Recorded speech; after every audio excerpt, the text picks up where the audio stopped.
சின்ன பொண்ணு, இந்தாங்க சாப்பாடு. நான் ஆபீஸ் போயிட்டு வரேன். பாய். பார்த்து போயிட்டு வாங்க. பாய். இந்த வீட்ல எதுவும் சரி கிடையாது. நான் பெத்ததும் சரி கிடையாது, அது கட்டிக்கிட்டு வந்ததும் சரி கிடையாது. என்ன காலையிலேயே மாமியார் கிளவி கோவமா பாத்திரத்தை போட்டு உருட்டிக்கிட்டு இருக்கு.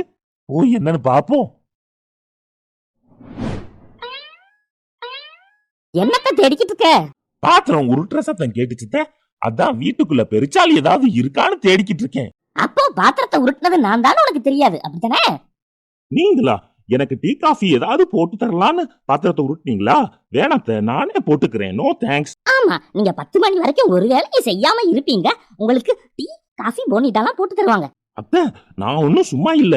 அவர் ஆபீஸ்க்கு கிளப்பி விடுறதுக்கான வேலையிலாம் பாத்துக்கிட்டு தான் இருந்தேன். ஏன் இவ்வளவு பாத்திரம் விளக்காம கிடக்கு?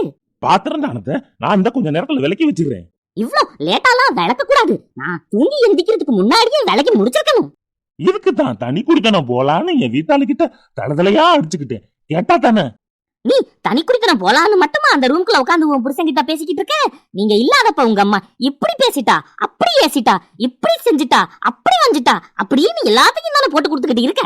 நான் நடந்த உண்மைய மட்டும் தான் சொன்னேன். அதுல என்ன தப்பு? ஆனா கதவு கிட்ட நின்னு ஒட்டு கேட்ட மாதிரி எல்லா விஷயமும் உங்களுக்கு தெளிவா தெரிஞ்சிருக்கே. எப்படி?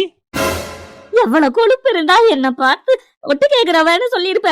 மொசம் பிடிக்கிற நாய மூஞ்சிய பார்த்தா தெரியாதாடி ரூமுக்குள்ள உட்காந்து நீ என்னெல்லாம் பேசியிருப்பேன்னு. இப்போ எதுக்கு சும்மா அழுத நீலி கண்ணீர் வடிச்சுக்கிட்டு இருக்கீங்க இந்த மாதிரி?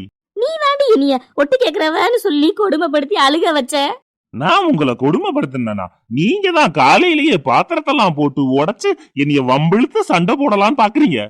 உங்களுக்கு ஒரு மக இருக்குல்ல, உங்க மகளோட மாமியார் சும்மா சும்மா சண்டை போறதுக்கு வம்பிழுத்தா உங்க மக தான் சும்மா இருக்குமா, இல்ல நீங்க தான் அதை ஒத்துக்குவீங்களா?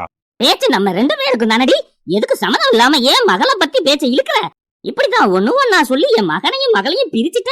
அவங்க 2 பேரும் பேசுறது கூட கிடையாது இப்போ. ஆமா, நான் தான் உங்க மகனையும் மகளையும் பிரிச்சுட்டேன். உங்க குடும்பத்துல குண்டு வச்சு செதைச்சிட்டேன். என்னால உங்க குடும்பம் ஒண்ணு பிரிய வேணாம். நான் எங்க அம்மா வீட்டுக்கே போறேன். போ, உங்க அம்மா வீட்டுக்கே போ. நடந்ததெல்லாம் என் மயன் கிட்ட போன் பண்ணி சொல்லி பிரச்சனையை இன்னும் பெருசாக்கு.